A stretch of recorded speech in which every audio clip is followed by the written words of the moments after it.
In the marble halls of Renaissance Florence, where shadows danced with candlelight and whispers carried more weight than proclamations, a young diplomat named Alessandro learned his first lesson in power. He had spent months courting the attention of Duke Lorenzo, believing that visibility equated to influence. He spoke loudly at gatherings, positioned himself prominently at ceremonies, and constantly sought opportunities to demonstrate his worth. Yet the Duke's gaze consistently passed over him, settling instead on a quiet advisor named Benedetto, who rarely spoke but commanded absolute attention when he did. This observation would crystallize into one of the most profound realizations in the study of human dynamics. True power lies not in the desperate pursuit of attention, but in the cultivation of qualities that naturally draw attention to oneself. The man who chases recognition reveals his weakness. The man who embodies value becomes a magnet for recognition without effort. The Machiavellian understanding of attention is fundamentally different from the common perception. Where the masses see attention as a resource to be hoarded and fought over, the strategic mind recognizes it as a byproduct of genuine authority. This distinction separates those who scramble for scraps of notice from those who command rooms with their mere presence. Consider the nature of magnetic personalities throughout history. They shared a common trait: they had first mastered themselves before attempting to influence others. Marcus Aurelius wrote in his private journal, "You have power over your mind, not outside events. Realize this, and you will find strength." This internal sovereignty becomes the foundation upon which all external influence is built.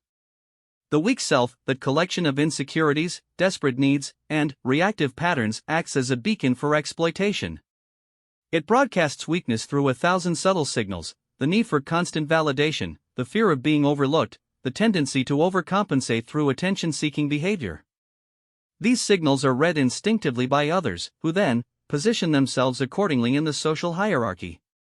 When Alessandro finally understood this principle, he withdrew from his frantic networking. Instead, he focused on developing genuine expertise in matters of trade and diplomacy. He read voraciously, practiced languages, and cultivated relationships not for what they could give him, but for the mutual value they could create. Within 6 months, Duke Lorenzo began seeking his counsel regularly, not because Alessandro demanded attention, but because he had become genuinely valuable. The destruction of the weak self is not a violent act but a surgical one. It requires the identification and elimination of patterns that signal desperation or need. The man who constantly seeks approval reveals that his self-worth depends on external validation. The man who argues loudest often has the weakest position. The man who must tell others of his importance possesses no importance at all. This process begins with radical self-awareness. Every interaction becomes a mirror, reflecting back the state of one's inner kingdom. When someone fails to return a greeting, do you feel slighted? When others receive recognition you believe you deserve, does resentment arise? These emotional reactions are the weak self asserting its presence, demanding that external circumstances conform to its needs rather than accepting reality and working skillfully within it. The strong self, by contrast, operates from a foundation of internal completeness. This does not mean arrogance or self-delusion, but rather a clear understanding of one's value that doesn't fluctuate based on others' perceptions. Such a person can afford to be generous with attention toward others because they are not depleted by giving it. They can remain calm in the face of criticism because their self-worth is not hostage to others' opinions. In the courts of power, this internal strength manifests as a particular kind of presence. These individuals enter rooms not seeking to prove themselves but ready to contribute. They listen more than they speak, observe more than they perform. When they do speak, their words carry weight because they have been carefully chosen rather than compulsively expelled. The weak self seeks attention through various desperate strategies, boasting about achievements, name-dropping connections, interrupting conversations to insert themselves, or creating drama to become the center of focus. Each of these tactics temporarily draws notice but ultimately diminishes the person in others' estimation. They become known as someone who needs attention rather than someone who deserves it. The strong self, having eliminated these needy patterns, naturally becomes more attractive to others' attention. People are drawn to those who seem complete in themselves, who don't require constant maintenance or validation. There is something magnetic about a person who is fully present but not grasping, engaged but not desperate. This transformation requires what the ancient Stoics called the discipline of desire, learning to want what happens rather than demanding that what happens conform to our wants. Applied to the realm of attention and social dynamics, this means finding satisfaction in contributing value rather than in receiving recognition. The recognition, then, flows naturally as a consequence of the value provided. In Renaissance Italy, Benedetto exemplified this principle. He never sought the Duke's attention directly. Instead, he made himself indispensable by anticipating problems, providing solutions, and maintaining absolute reliability. His counsel was valuable because it came from deep study and careful thought, not from a desire to be heard. When he spoke, others listened because experience had taught them that his words were worth hearing. The process of destroying the weak self is ongoing and requires constant vigilance. The ego continuously attempts to reassert its demands for recognition and validation. Each social interaction presents an opportunity to choose between the old patterns of neediness and the new patterns of inner strength. Over time, these choices compound into a fundamental shift in how one moves through the world. This internal work has external consequences that extend far beyond mere social success. When a person no longer needs others' attention to feel complete, they become capable of genuine relationships based on mutual respect rather than mutual need. They can take risks without being paralyzed by fear of judgment. They can lead others effectively because their leadership comes from a desire to serve a purpose rather than to feed their ego. The man who has destroyed his weak self becomes virtually indestructible because there is nothing left for others to attack. Criticism slides off him because his self-worth is internally generated. Attempts to humiliate him fail because he has no desperate need to maintain a particular image. Efforts to manipulate him through social pressure are ineffective because he is not dependent on social approval for his sense of identity. This is the first foundation of Machiavellian power, the creation of an internal state so solid and self-contained that external pressures cannot disturb it. From this foundation, all other strategies of influence and authority naturally flow. The attention that was once desperately sought now comes naturally, drawn by the magnetic quality of genuine inner strength. Part 2, The Paradox of Magnetic Withdrawal. The second transformation in Alessandro's journey occurred during what history would remember as the Pazzi Conspiracy, when Florence erupted in political violence and old alliances crumbled overnight. While his contemporaries scrambled to choose sides and declare loyalties, Alessandro made a choice that seemed counterintuitive. He withdrew from the political maneuvering entirely. Not from cowardice or disengagement, but from a strategic understanding that sometimes the greatest power lies in controlled absence. This withdrawal was not the retreat of the defeated but the calculated positioning of the strategic. He continued his work, maintained his relationships, and fulfilled his responsibilities, but he ceased participating in the frantic political theater that consumed the city. Instead, he observed, studied, and prepared. While others burned their energy in factional disputes, he conserved his and focused it on activities that would have lasting value regardless of which faction ultimately prevailed. The result was remarkable. As the political crisis deepened and various players revealed their weaknesses through desperate maneuvering, Alessandro's reputation grew.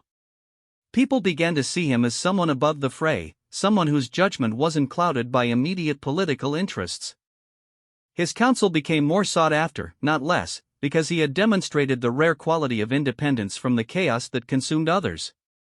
This illustrates the paradox of magnetic withdrawal. By not chasing attention, by not inserting oneself into every drama or controversy, by maintaining a certain reserve and independence, one becomes more interesting and valuable to others. The scarcity of one's attention makes it more precious when given. The mystery created by one's restraint makes others more curious about one's thoughts and motivations. The principle operates on multiple levels of human psychology. At the most basic level, people are naturally drawn to what they cannot easily possess or predict. The person who is always available, always eager to please, always ready to give their opinion becomes commonplace and, therefore, less valued. The person who maintains standards for how their time and attention are engaged becomes more intriguing. But this withdrawal must be strategic, not petulant. It cannot come from hurt feelings or a desire to punish others for not appreciating one's worth. Such motivations inevitably leak through one's behavior and reveal the underlying weakness. True magnetic withdrawal comes from genuine engagement with pursuits that are more important than social positioning, pursuits that develop one's capabilities and create real value in the world. Consider the difference between the artist who stops sharing their work because they're angry about lack of recognition, and the artist who becomes so absorbed in perfecting their craft that they naturally share less but produce work of higher quality. The first is still controlled by others' opinions, merely inverted. The second has transcended the need for constant feedback and validation, allowing their work to develop according to internal standards of excellence. In Alessandro's case, his withdrawal from political theater allowed him to develop expertise in areas that others were neglecting in their rush for immediate advantage. He studied new trade routes, learned about technological innovations, and built relationships with merchants and craftsmen whose importance would only become apparent later. While his contemporaries were fighting over existing power structures, he was positioning himself to benefit from emerging ones. This strategic positioning required a particular kind of patience, the ability to work toward long-term objectives while others chased short-term gains. It required confidence that one's efforts would eventually be recognized and rewarded, even if that recognition was delayed. Most importantly, it required the ability to derive satisfaction from the work itself rather than from others' acknowledgement of the work. The magnetic quality of such withdrawal comes from its rarity. In a world where most people are desperately trying to be noticed, the person who seems genuinely indifferent to notice stands out dramatically. This indifference must be genuine, however. Any hint of performance or manipulation destroys the effect.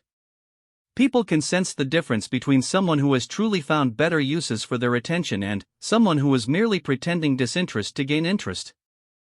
The strategic withdrawal also serves as a filter, attracting only those who are genuinely interested in what one has to offer rather than those who are simply drawn to easy targets for their own needs. When Alessandro finally emerged from his period of focused development, the people who sought his attention were those who had real appreciation for his capabilities, not those who simply wanted to use his eagerness for validation. This principle extends beyond individual interactions to broader career and life strategies. The professional who makes themselves indispensable through unique skills rather than through availability creates a different kind of security than the one who tries to be helpful to everyone. The friend who maintains their own interests and boundaries rather than sacrificing everything for others' approval creates more lasting and respectful relationships. The withdrawal must be balanced, however. Complete isolation leads to irrelevance. The key is selective engagement, being highly available for things that matter while being notably unavailable for things that don't. This requires clear judgment about what actually deserves one's attention and energy versus what merely demands it. In practice, this might mean declining certain social invitations to work on important projects, choosing depth over breadth in professional relationships, or simply being less reactive to the daily dramas that consume so much of most people's attention. Each choice to withdraw attention from the trivial makes one's engagement with the significant more powerful. The psychological effect on others is profound. When someone realizes that your attention is not automatically available, they begin to value it more highly when it is given. Your presence becomes a gift rather than an expectation. Your opinion carries more weight because it's clear you don't give it carelessly. Your time becomes precious because others understand it's not unlimited or freely distributed. This dynamic creates a positive feedback loop. As people begin to treat your attention as more valuable, you feel less need to chase their attention in return. This further increases your independence and attractiveness, which further increases the value others place on your engagement. The cycle continues until you find yourself in the enviable position of having more opportunities for attention than you can possibly accept, the exact opposite of where you started. The key insight is that attention, like many forms of value, operates according to principles of scarcity and abundance. The more desperately we chase it, the scarcer it becomes. The more we cultivate our ability to provide value and the more selective we become about where we direct our own attention, the more abundant it becomes in our lives. Alessandro's story illustrates how this withdrawal can be maintained even in environments that seem to demand constant political engagement. By focusing on activities that would create lasting value regardless of immediate political outcomes, he positioned himself to thrive under any set of circumstances. His reputation was built on competence and character rather than on political alignment, making it more durable than those of his contemporaries. The magnetic quality of strategic withdrawal comes from the implicit message it sends: I have better things to do than compete for scraps of attention. This message, when backed up by genuine engagement with meaningful work, attracts the attention of people who themselves have moved beyond desperate social positioning. It creates relationships based on mutual respect and genuine value rather than mutual need and insecurity. Part 3: The Indestructible Foundation. 20 years after Alessandro's first fumbling attempts at court politics, he stood in his private study overlooking the Arno River, reading reports from correspondents across Europe. The young man who had once chased the Duke's attention had become someone whose own attention was sought by merchants, diplomats, and nobles from London to Constantinople. The transformation was complete, but, more importantly, it was permanent. He had built something that could not be taken away, a reputation based on demonstrated value rather than social positioning. This represents the final stage of Machiavellian development, the creation of a foundation so solid that external circumstances cannot shake it. The man who has destroyed his weak self and learned the power of magnetic withdrawal eventually reaches a state where he becomes truly indestructible, not because he is invulnerable to attack, but because there is nothing left to attack that actually matters. The indestructible foundation rests on several pillars that work together to create unassailable strength. The first pillar is competence so thoroughly developed that it becomes undeniable. Alessandro had spent decades mastering his craft, not for recognition but for the satisfaction of excellence itself. His expertise in trade, languages, and diplomacy was comprehensive and practical. When people needed results, they turned to him because experience had taught them he could deliver. True competence creates its own gravity. It draws opportunities, resources, and respect without any effort to attract them. The surgeon whose skill saves lives, the craftsman whose work endures for generations, the strategist whose counsel prevents disasters, these people command attention not because they seek it but because they have made themselves genuinely indispensable. The second pillar is independence of mind and judgment. Alessandro had learned to form his opinions based on careful observation and analysis rather than on what others expected him to think. This intellectual independence made his counsel more valuable because people knew it wasn't filtered through the need to please or conform. When he spoke, it was clear that his words came from genuine conviction rather than from calculated positioning. This independence extends beyond mere opinion to encompass emotional independence as well. The man who has destroyed his weak self no longer needs others' approval to feel good about himself, others' inclusion to feel secure, or others' attention to feel important. This emotional self-sufficiency creates a kind of magnetic calm that draws people who are tired of dealing with needy, reactive personalities. The third pillar is what might be called value generation, the consistent creation of benefit for others without keeping score or expecting immediate reciprocation. Alessandro had developed the habit of looking for ways to help others succeed, not as a manipulation tactic but as a natural expression of his abundance mindset. When you are not desperate for recognition, you can afford to be generous in helping others gain recognition. This generosity, paradoxically, tends to reflect back in unexpected ways. The fourth pillar is moral consistency, not necessarily moral perfection, but a clear set of principles that guide behavior regardless of external pressures. People learn to trust those whose values are predictable and stable. Alessandro's reputation for fairness and reliability made him valuable as a mediator and advisor because all parties knew he would not sacrifice long-term relationships for short-term advantages. The fifth and, perhaps most important pillar is the transcendence of the need for external validation. This does not mean becoming indifferent to feedback or impact. Alessandro cared deeply about doing good work and making positive contributions. Rather, it means that one's sense of worth and identity is internally generated rather than externally dependent. This internal stability creates the kind of presence that naturally commands respect. These pillars work synergistically to create what can only be described as natural authority. This authority is not imposed or declared but simply recognized by others as an obvious reality. It doesn't require titles or positions to be effective, though it often attracts both. It doesn't need to be defended because it's based on demonstrated reality rather than projected image. The practical implications of this transformation are profound. In business, such a person finds that opportunities come to them rather than having to be pursued. Their reputation precedes them and opens doors. Their advice is sought because their track record speaks for itself. Their time becomes valuable because everyone understands that it's limited and purposefully directed. In relationships, the dynamic shifts from neediness to mutual respect. People want to be around someone who is complete in themselves because such people are energizing rather than draining. They don't require constant emotional maintenance or reassurance. They contribute more than they consume in social interactions. In leadership situations, their authority is rarely questioned because it's obviously earned rather than assumed. People follow them because they want to, not because they have to.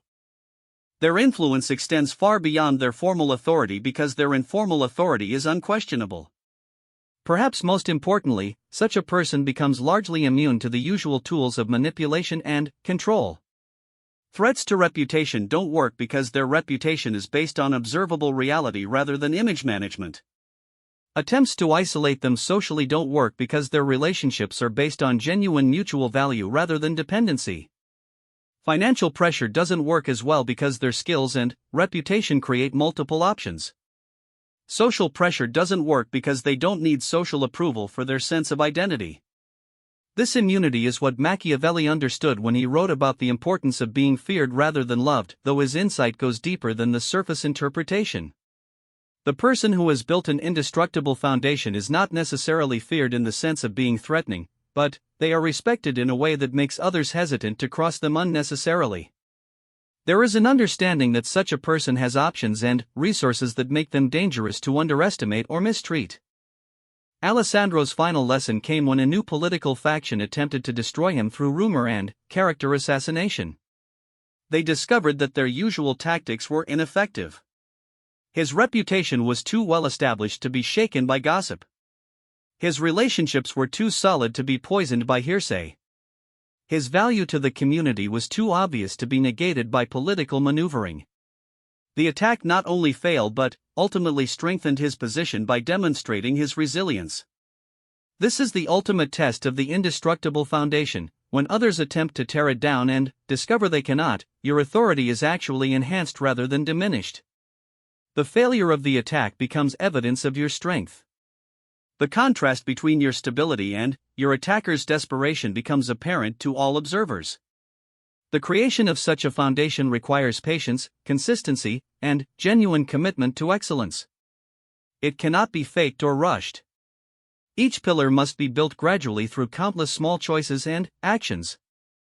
The competence must be real, the independence genuine, the value creation consistent, the moral principles tested under pressure, and the inner confidence earned through actual achievement. But, once built, this foundation provides a kind of security that no external circumstance can threaten. Economic downturns cannot destroy genuine skills. Political changes cannot eliminate real relationships. Social trends cannot undermine authentic character.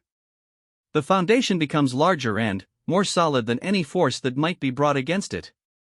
This is why Machiavelli emphasized the importance of being both feared and loved, if possible, but definitely feared if one had to choose. The person who has built an indestructible foundation inspires a healthy respect that combines appreciation for their value with awareness of their strength. They become someone it is wise to befriend and unwise to antagonize. The journey from desperate attention-seeking to magnetic self-possession to indestructible authority is available to anyone willing to undertake the necessary internal work. It requires the courage to face one's weaknesses honestly, the discipline to eliminate needy patterns of behavior, the patience to develop genuine competence, and the wisdom to understand that true power comes from being valuable rather than from being noticed. In our contemporary world, where social media has amplified both the desperate chase for attention and the possibility of building genuine authority, these ancient principles remain as relevant as ever.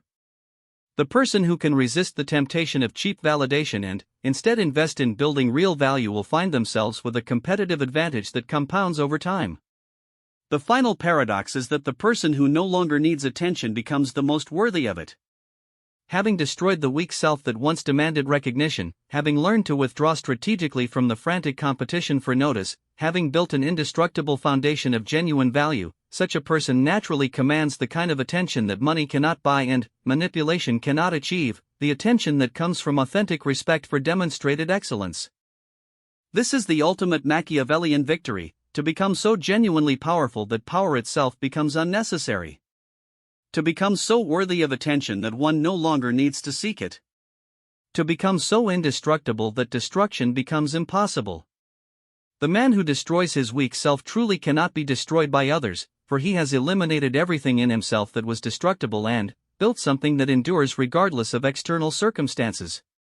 Alessandro's story ends not with conquest or dramatic triumph, but with something more valuable, the quiet confidence of a man who knows his own worth and has built a life that reflects that knowledge. In his private moments, looking out over the river that had witnessed centuries of human ambition and folly, he understood that he had achieved something more precious than fame or power. He had achieved freedom from the need for either.